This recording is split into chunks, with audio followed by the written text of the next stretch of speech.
This time we're going to look at something black. And it isn't only this, it's the whole room that we're in.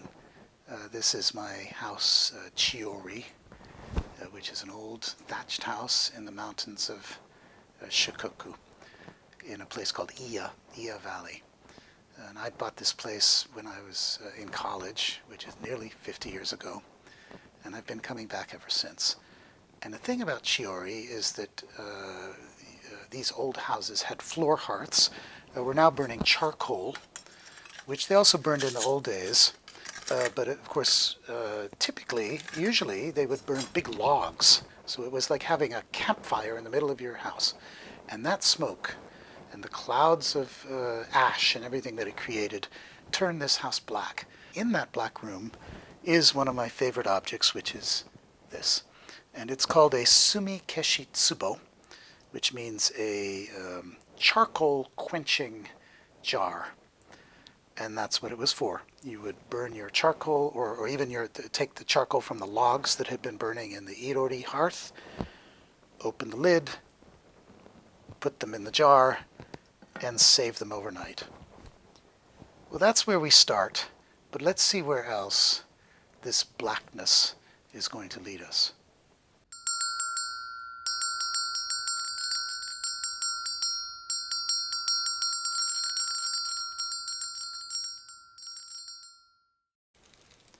The sumikeshi-tsubo, the charcoal quenching jars, came in various shapes, and usually they were made out of tileware, black tileware, although sometimes they made them out of iron.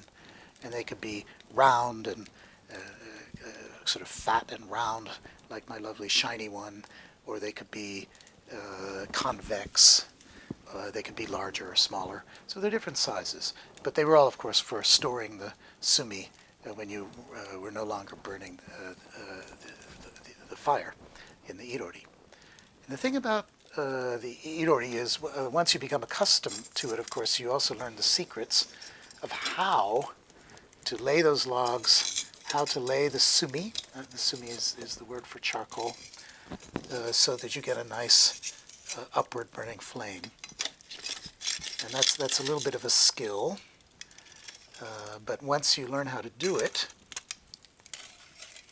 then you'll always have a nice, healthy Chiiori fire. And of course, it helps to have a bamboo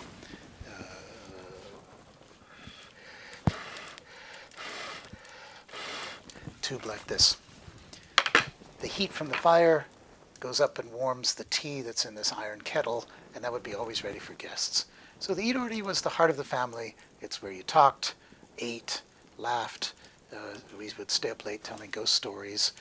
And because of that, the sumi itself became a special item.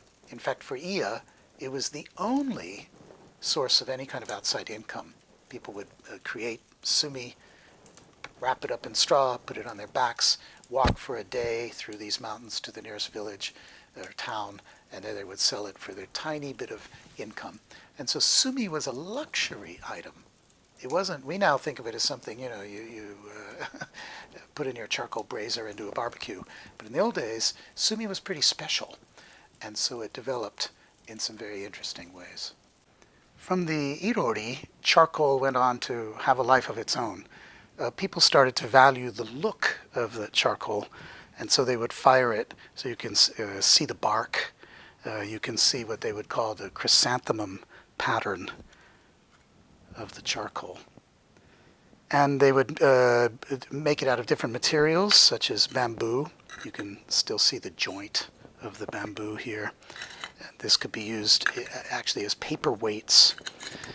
Or they would, the bamboo before splitting, the actual piece of round bamboo, I don't know how they would make something like this, that could be used in flower arrangements. You could grind the charcoal and make a kind of powder out of it that could be used in varnishes, lacquers, paints, inks. Charcoal went on beyond this to really be a kind of a cult. And I'd say Japan is crazy today about charcoal. You find insulation materials. People put it in their walls, onto their floors. You can get charcoal toothpaste, charcoal shampoo. On the way here, I happened to pick up some charcoal face washing soap. Charcoal is everywhere. The final sort of apotheosis of the cult of charcoal happened in tea ceremony, where part of the preparation of a full tea ceremony is the bringing out of charcoal in a special basket like this, and in front of the guest, putting the charcoal piece by piece into the brazier. And that's considered a gift, a preparation that's just as valuable as the tea itself. And there's a special way that it's arranged in the basket. So you have each piece has a name. You have the shorter piece, the longer piece, and these rather special ones, which are twigs, and they derive from the fact that in the old charcoal kilns, a bit of ash would fall on the twigs that were scattered on the top. And nowadays, I think they might do it with plaster, but it's a reminder of how an old charcoal kiln worked. So you bring out the basket, you put your metal ohashi, metal chopsticks for carrying the charcoal, and your feather, and the little box for the incense. Put it on top of the charcoal and bring this out to the guests. There's another use of charcoal, which is so-called sumibana, charcoal flowers. And I've made a charcoal flower arrangement here. But I wanted to talk a little bit about what's involved. I learned about this from the great flower master Kawase Toshiro. And he said, nowadays they use those sort of brass things with a lot of needles in the bottom, and you just stick something in and it goes exactly, you want 35-degree angle, you get 35-degree, and then you stick in another thing and it goes just the way you want it. And there's no art to that. Whereas if you use sumi, first of all, it's something that comes from nature. It's alive. Secondly, it has a mind of its own.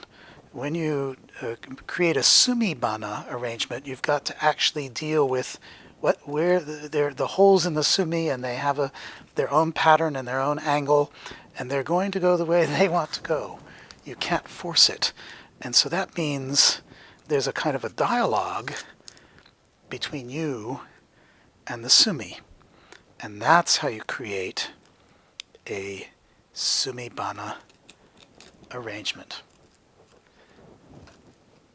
Well, we started with the container for the sumi, and then that led us into the shapes and types of sumi, and from there into the cult of sumi and the tea ceremony, and we end up with flowers.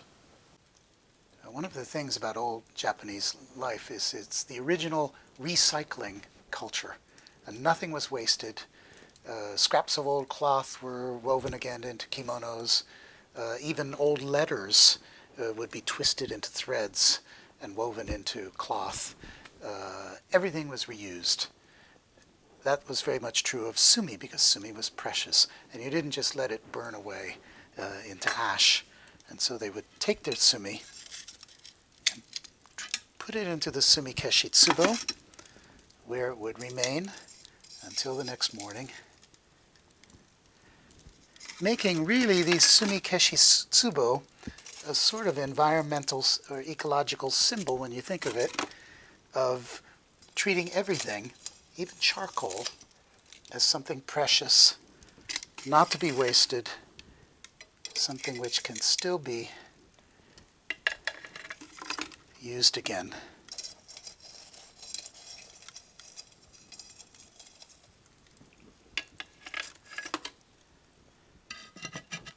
And so we say goodnight to the sumi, and good night to this old big black house. If you like what you've seen, please press like, and please subscribe to Secrets of Things.